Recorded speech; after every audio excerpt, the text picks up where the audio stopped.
Are you serious? Are you serious, folks? Welcome back today. Wow, we got breaking news coming out of the economic sector as the Fed chair, Jeremy Powell, has raised the interest rates again. This is the fourth time, and he did this one with the president of the United States telling him don't do it. What? So what does this all mean? And what is the effect of it? Now, of course, Jeremy Powell is going to say that his reasoning is because of a very good, strong labor base, and the economy has been rising economically, and he doesn't want it to create what's called hyperinflation. But is he being too aggressive, and could he stump or slow down this Trump train of an economy that seems to be roaring? Well, we're going to get an expert in here from TradeGeniusAcademy.com. There's no question about it. Bob Kudla joining us today. Bob, great to have you on the broadcast. Oh, hey, Paul. Thanks so much for having me. Excuse me. Yeah, so what a interesting day. We're not surprised that he raised today. There is simply no way was he going to allow an appearance of being pressured by the political class. But make no mistake, the Fed has screwed up, and they always paint this picture, and they're always 6 months to a year wrong and behind, and because their goals are different than our goals, and so this is going to affect us into the end of 2019 and into 2020, and probably will push us into some sort of recession. Now, the good news about today was that he went from raising 4 more times to raising 2 times. And the market, which correctly identified that they're going to raise in December, basically said it's one and done. He's never raising again. They gave a 7% chance that he'll raise again when he's been raising 4 times, so it'd probably be like the March Fed meeting, whenever he does a press announcement where he would be the one likely to do it. But by spring, the rest of the world will probably be in a really bad recession, and we'll be kind of eking out some sort of flat kind of, oxymoron, flat growth, if you will, and we'll be tipping over.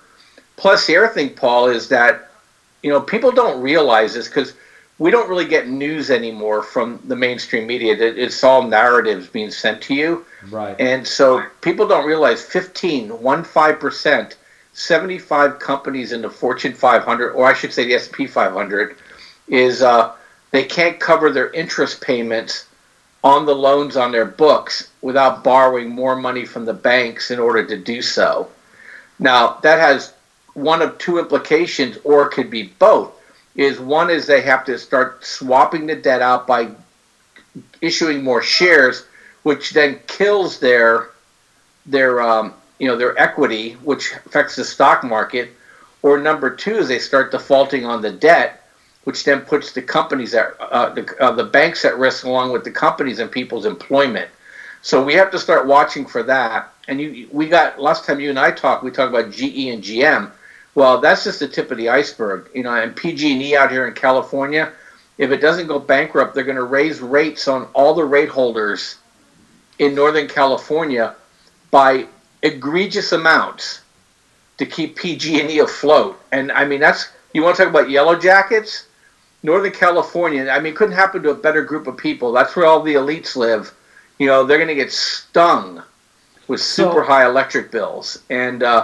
And so you're going to see some really weird things happen because of the pressure being put on companies now because of, first of all, they can't buy back shares because they can't borrow. And number 2 is they can't service the debt they already have.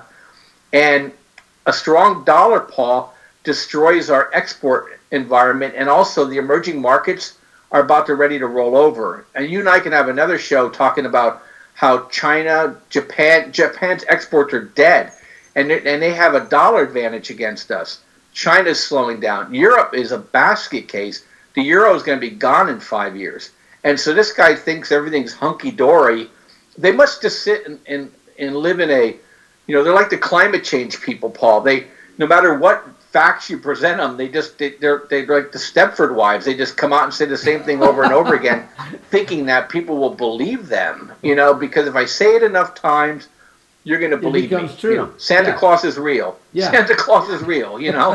and so that's a problem. And I think they pushed things over the edge this time. Well, yeah, and folks, we got Bob Kudla here from TradeGeniusAcademy.com. Bob, when you think about it, the President Trump has been saying, cut taxes. He did that.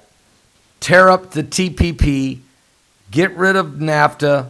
Get rid of the Paris Climate Accords. Try to get rid of the Iranian nuke deal. And yet have free trade, but this trade war with China, real important to get a little bit more balance because it was way out of whack. And I think all these maneuvers he's made has definitely created this roaring economy. But now Jeremy Powell and the vote was 10-0 today, by the way. It wasn't just like a split vote. It was 10-0. His whole board's with him. But there's a danger here that he could start to slow this thing down too fast.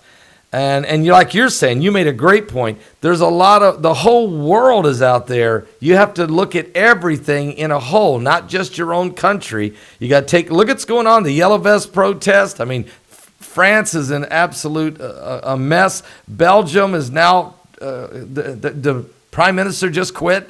There's problems in the Netherlands. Germany's got issues, and Theresa May can't get out of the EU. This is a mess over there. Will that eventually affect us? Oh, it already has. And here, Paul, and then don't forget Alberta. I mean, those people there are so mad that they want to dissolve themselves from Canada and join the U.S. Because of the environmental green policies that Ottawa is trying to put forth. And don't forget, look, the oil market crashed today before the Fed meeting. It was down another 6 or 7%. Oil's going back down into the 30s. Now, I'm not complaining about that, but what that tells you is that a lot of froth in these markets are being liquidated, Paul. And the last thing you do is you throw gasoline on top of a fire, if I can mix puns there. And so, oil is telling us that we're going into deflation. Yeah. The price of energy affects everything going up, and wages aren't going up. So, he has no basis. The bottom line is, Paul, they're angry because Trump blew up their carefully crafted plan for a global, interconnected, bureaucratically run world. And he threw a hand grenade in the room. Like you said, I think you laid it out nicely. He blew up Paris. He blew up TPP. He blew up NAFTA. He picked a fight with China. And he's basically renationalizing all of our industries, which creates inflation. And he basically front ran the Fed. And then he did tax cuts, and he front ran the Fed again by creating fiscal liquidity. And so the Fed is really losing their ability to really control the narrative. And so they only have one thing they could do is stomp their feet, raise rates, and see if they can blow this guy up. But what did he do? 6 months ago, he started calling these guys stupid and idiots and said, basically, you're going to blow up the economy. Well, now, Trump didn't say anything today, and he's smart not to. When somebody's hanging themselves, right, you just give them the rope. You don't get out there and try to get them off the hook. And now, this is Powell's deal. And Trump should just say, I have nothing more to say on this. Yeah. Ask the Fed. They're the ones that seem to know what's going on. Well, and to that point is beautifully how you laid this out is the fact that Trump knows that all of his moves has created this raging economy that's doing so well. And so now if this guy wants to jump in and start raising rates, then Trump's just going to point and say, if you mess this up, it's your fault. You're the guy. And I told you not to do it, and you're doing it. Now, today is an interesting day because the market did lose 352 points today. And when he raised these interest rates to 2.25 to 2.25 to 2.5, that is now the highest the interest rate has been since Obama was president in 2008. and we're looking at Bitcoin. It's up today, but so I guess I'm going to ask you a question, because we get emails all the time. People want to know, what do we do with Bitcoin? I mean, it's at 37.28. Is this the time to buy, or is this the time to back away, or maybe some of these folks need to sell? I mean, what's your expertise on Bitcoin? Okay, so I'm going to give you the macro view and the trader view. So I'll give you a macro view, a long view, and a short view. So the macro view is cryptocurrencies are a hedge against the failures of a banking system. And that hasn't changed, Paul. In fact, it's gotten considerably worse. This is your ability to unplug your asset from the banking system. If you have money floating in the system and the banks go under, is that they can hold your cash for whatever reason. I don't care if you're insured or not. Okay, well, the cryptocurrencies operate outside of every banking system. So you need to have assets in that. The long view is that from 2017 summertime till now, they created a bubble, primarily to force this futures market coming, and they brought that bubble back down. We're not outside of that bubble being reset, okay? And so it's in what we call a downtrend. All right, so in that case, you're like, okay, now you really have to think like a trader if you want to make money. And that's what we do, is that we've been watching the markets on a shorter time frame, what we call a 4-hour time frame. And those are the charts I've been sending you all year. And I've just been showing you. Last month I showed you how we made money in Bitcoin as Bitcoin fell. This month, between the last time we spoke, Bitcoin is pretty much the same price at the beginning of the month. We're showing that. We're showing your charts right now on the screen, Bob.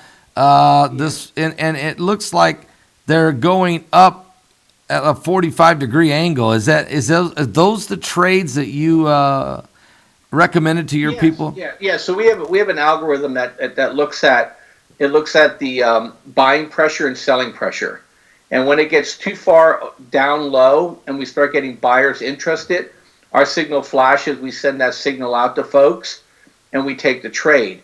So we had 3 trades in the last almost 3 weeks. All of them this time were winners. Not always works that way. And we're up nearly 30%. And just as before we got on the air, our signal flashed, hey, take profit in Bitcoin. And if you have Bitcoin, you want to protect it, there's a hedge that you could put on that we recommended people to take. So that's what we do. And it simply works. First of all, Bitcoin is not going away. It absolutely is not going away. And there's nowhere else you can get the movements like you get in the cryptocurrencies like you do with Bitcoin. You don't get that kind of movement in the stock market. So I don't know where else you can make 30% in a month with just natural moves in a range. So and look, we put Ripple up there. That's the banker's coin. So that coin's up almost 40% for the month. So you're saying that this is the floor, basically, 3,700, maybe 3,500. This is the floor for Bitcoin. Don't worry. This thing is going to start to go up. And so you're saying this is the time to buy, actually, for Bitcoin. Well, yeah, I mean, not today. I mean, it was a couple days ago. But, yeah, it jumps up and down. Paul, I don't really know where it'll end up. But the point I was making is we really don't care. It's not going to go to 0. It's not going to go to 2,000. And so if it wiggles in this range, I don't care if it wiggles in this range all year. We'll make people a lot of money as it wiggles. And that's the point I'm making. When you think like a trader, you make money. And same with the miners this year. The miners have really gone nowhere, but we're making money on the wiggles. And that's what you do until a trend reestablishes itself. And that's what we're all about at Trade Genius. We're just looking for opportunities to help people make money. And we're not day trading these things either. I mean, these trades are on for 3, 4, 5, 6 days sometimes. So, people can get on about their life. We send the information right out to their phone or email, and they could take the trade, and then they could they could follow along. They can move their stops up on their own. And in fact, we even give them the software indicators that we use. They could put them on their PC. In fact, it's on there for them. We just give them access to it, and they could turn them on as long as they subscribe with us, and they could follow their own coins or their own stocks. And even if we don't follow them, they could trade on their own and make money at their own leisure. So plenty of ways to make money right now, Paul. And even with the market in such turmoil, All we really care about is movement, and until a trend establishes, and we'll make money. Okay, so folks, this is Bob Kudla from TradeGeniusAcademy.com. I understand your strategy. It's not really playing a long game. You're saying you guys will recommend based on your algorithms, and you will recommend certain stocks for people to buy. They get alerted on their phone. They can say yes or no. If they do, it might be that they own this stocks for 2 days, 3 days. All of a sudden they get an alert on the phone, says time to sell because it's went up by, let's say, 15%. And so that's how it's quick movement. But while doing that, it really doesn't matter what the stock market's doing. You know, it can fluctuate all over the place. It's select purchasing or select buying and selling. Is that right? Yeah, that's exactly it. And then if we catch a trend in something, you know, let's say cryptocurrencies start going higher again and start making higher highs and higher lows, then you don't have to trade every couple days. You could hold it for weeks at a time. And the same with gold, silver, and the miners. When it goes, you do the same thing. Something's going to catch a bid here in 2019. When the Fed's done, Paul, you're going to see an explosion in what we call, you know, weak dollar kind of assets. And that's when you'll see the commodities really take off. And so run-ups to every one of these Fed meetings next year, you're going to see the metals and the miners and the cryptos move higher. And they're going to wait and see what the Fed does. And one of these times the Fed's going to say, we're done, and you're going to see that explode. But in the meantime, you're going to make money. And just remember, too, we talked all year. I said this is going to be a great reset. People are going to be moving out of the financial assets, which was the stock market. And I'm still of the belief it's going to go down another 25% over the next year. But gold and silver and the miners and cryptos are going to do fine. Bond market's going to do fine. There's going to be places for people to put their money. And the economy is going to do okay if we get this Fed guy to stop. If he just keeps raising rates, then he's basically putting a bullet into the economy. He's going to kill it. I mean, so your question was when we started the broadcast, I mean, you know, basically, is the Fed determined to destroy our economy? Well, you sometimes wonder whenever there's these constant wanting to raise the interest rates. It's like saying, why start putting mud in the road whenever everybody's traveling so well? It's very confusing to us. But we've been putting your Christmas bonuses. You have a special deal running till midnight Friday night, and where people could actually get on board and start. Let's say there's folks watching right now, Bob, that have never done this in their life. I mean, that's why you have a trade academy. It's to help them along, right? Yeah, absolutely. We know not only do we provide trade signals, we have a chat room that we're in all the time. You know, if the market's open, I'm in it, and we run the crypto trading room 24 hours a day, 7 days a week. You know, because the cryptos are always running, and there's always people in that room, you know, talking about what trades are happening. And so I'm there to answer every and any question people have. We have a lot of new people that come into the room, and a lot of very experienced traders too that appreciate our methodology. So, and if you need personal coaching, we offer that, and we have some specials that address that. We also have a whole academy of training that you can get basic and advanced kind of educational, and these are the way our trade setups work. So we teach you how we trade, and it's really helpful, and it's not very overly complicated at all. There's very few things that move the needle in trading, Paul, and we follow those religiously, and that's why we're more right than we're wrong, and we make more money than we lose, and you know, we try to help people make money nearly every day in the market. So you don't have to be an expert. You don't have to have a whole lot of money either to get started. You know, you just size it correctly, and you put the trades on that are less risky, and you're going to make money over time. www.tradelikeagenius.com www.tradelikeagenius.com. It's a good way to get a hold of Bob and get into his website and look at all the different products he has available for you. Bob, we got to talk about silver and gold just for a minute. Gold today at $12.42, silver at $14.67 an ounce. You know, I really feel like 2019 might be the year silver finally takes off. But what's your projections for next year for gold and silver? Yeah, I'm going to bring the chart up while we're talking so I can take a peek at it. I think Paul, it's already started to move.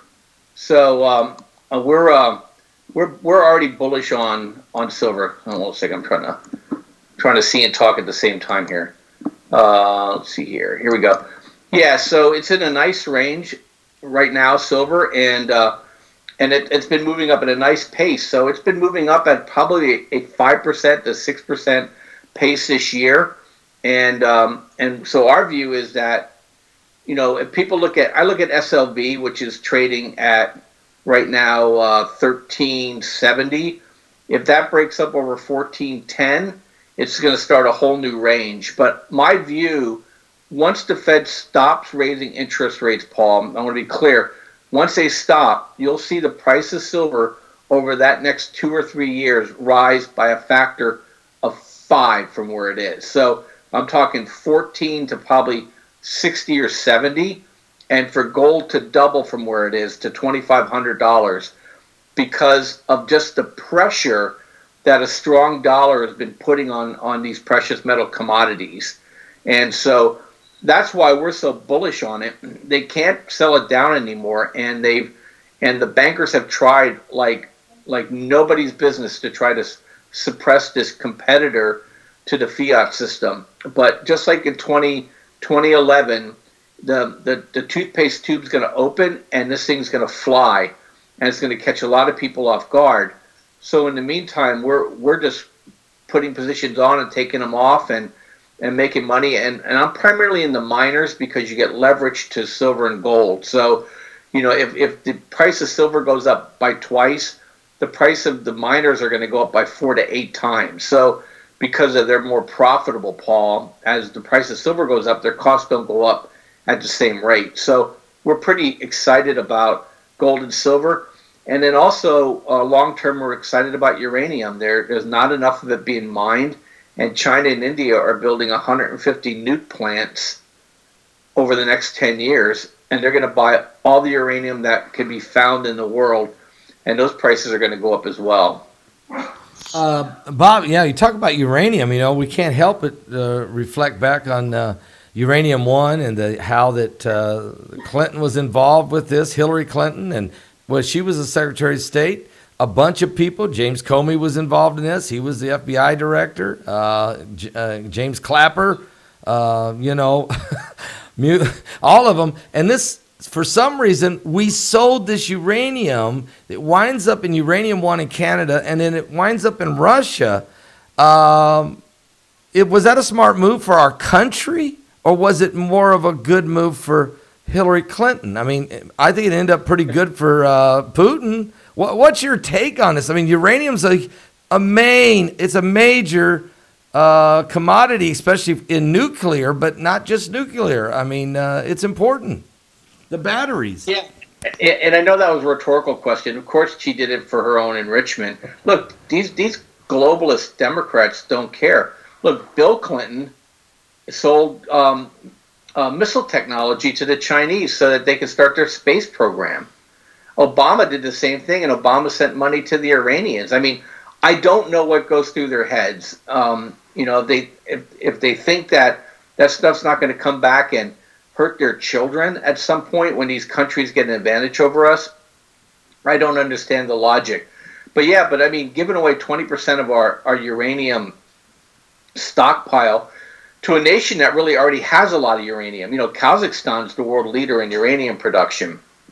And so the Russians can get all they need and all they want. Now we're creating a bottleneck where we may need the uranium into the future, and we don't have it. It's just amazing to me. I am no longer able to comprehend their decision-making process. I just think it's pure corruption, and it's designed to weaken us as a sovereign nation. That's the only 2 things I can put to it. Folks, it's Bob Kudla with us with TradeGeniusAcademy.com. And, of course, great company, Christian company, been good partners with us, I tell you. And sat down, had lunch with Bob in California. family man, and he literally treats people right, and that's what I like about it. I really like about his company. And he's a straight shooter, okay? And so he's trying his best, I think, to help some of you that are involved in stock market, you're in trading, maybe you're into currencies like Bitcoin or precious metals, or, and so Bob is working in that arena.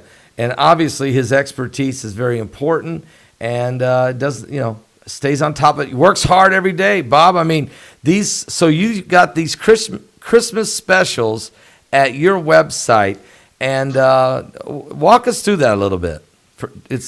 So we have a number of bundles we put together to package really good pricing, and they start off with very basic. Special number one, just get our trading signals. We also actually even offer the software with that as well, that you have access to the software. There's a site out there called TradingView. You can have free access to their software. We put our indicator in there that we give you permission to use, and then all the way up to the full package. And we even have 2-for-1. So if you have a mother-daughter, father-son, father-daughter, two friends that want to go 2-for-1 on a deal, we even offer that. We only do that at Christmas time, and that's available to all of those are available to the 21st. And if you just want to just pick and choose something, you can just go just into the shop itself, and you can use Holiday 50, and you can get 50% off anything individual in there, but not the bundles. The bundles are already pre-priced. So just really good deals. I mean, the things that I'm showing you that we just did, the trades that we just put on in the last couple of weeks, would have already more than paid for themselves, each and every trade, for a whole year's worth of what we charge. So we think we give really good value for what we do and what we provide. And so, Bob, one thing about Jeremy Powell, one more time, since this is the headline here of this broadcast, the Fed, are they trying basically to injure this economy, to hurt the President of the United States? You hate to think that would be the mentality. But I'm going to ask you a question. How long do we have to deal with Jeremy Powell? I mean, can Trump replace him? Does he have the power to do that? I don't know. I was going to look that up today myself, because I was just wondering if he serves at the pleasure of the president, or once he's confirmed, he has to resign, or some sort of impeachment. I don't know. But he's an appointed. He's not a government official, so he probably could get fired. I don't think Trump will do that, though. This actually works out to his advantage, because if the economy does slip into recession, he can just simply point to the Fed and said, I did all I could do. It's up to them.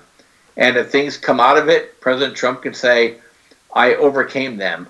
So from a political standpoint, he's probably sitting pretty good, but he's not going to let the people forget, just like what happened to George Bush the first. Remember, they chased him out of office. Yeah. Oh, yeah. And he went quietly into the night. Well, President Trump says, I'm not going quietly into the night. I'm not playing your games. And so I don't think they intentionally want to hurt the United States per se. What I think they really want to do is create something that they can control, and they're mad that they can't do it. And I think they're playing chicken, with the market and with the politicians, to scare them into obedience. But they're wrestling with the wrong cowboy, and so I think eventually they're going to have to blink. I guarantee one thing, Paul, that when we start seeing bankruptcies in the S&P 500, which should almost be an impossibility, because these are our selected companies, you're going to see them retreat big time. Or if you see the stock market go down, like I said, we're talking SPY in the 180s or the S&P 500 at 1800, then you'll see those guys back off. And now, so I don't sound so horrifyingly bearish. I think a Santa rally is coming. This could have been the washout for a couple weeks of rally in the stock market. But like I've been telling people all year, every time you get a rally, you need to lighten up, because we have to. The stock market is overvalued, regardless of Jeremy Powell. I'm more worried about what he's doing to the economic, financial well-being of consumers and of our companies by what they did. First of all, by keeping rates so low for so long to elect Hillary, and then jamming them up on Trump. You know, we're really pawns in a bigger game here, unnecessarily so. So that's kind of where I'm at. Well, I think it's a great analogy, and they do want to have a system that they can control. And to be honest, Bob, they have been controlling our economy for, I don't know, how far you want to go back to Roosevelt's New Deal? I mean, seriously, they have. But Trump, you're right. Trump has come in, and he's changing the rules to the game. And it's working out well for the populace. So we don't have a yellow vest protest going on right now, but they do in Europe. And the taxation, the migration, and the globalization is bringing frustration to the European Union. And we don't want that here. I'm so glad Trump immediately went to cutting taxes, immediately. If he could have gotten this health care thing, if only John McCain would have went like this with thumbs up, we might be witnessing one of the greatest economic revivals the world ever seen. Oh, sorry, I have a puppy at the house. All right, Bob. Bob, that's okay. Hey, we're going to let you go again and appreciate it. Okay, hang on. He's got a dog loose. What? Who let the dogs out? Okay. That's what Trump's doing to Jeremy Powell. So, folks, again, Trade Genius, go to it, Trade Genius, tradelikeagenius.com, or you can go to tradegeniusacademy.com. Either one will get you in the same place. And, Bob, we just want to thank you for being with us today. You know, great insight. No, thank you. The dogs gave me the hook today, Paul. Sorry about that. Somebody let the dogs out, guys, so don't worry. It'll be all right. Thank you, Bob. Appreciate it. Yeah, you're welcome, Paul. Thanks so much for having me. Merry Christmas and Happy New Year to everybody. All right. Merry Christmas to you. Folks, great program today, and we'll be back with you again next time right here on The Coming Apocalypse.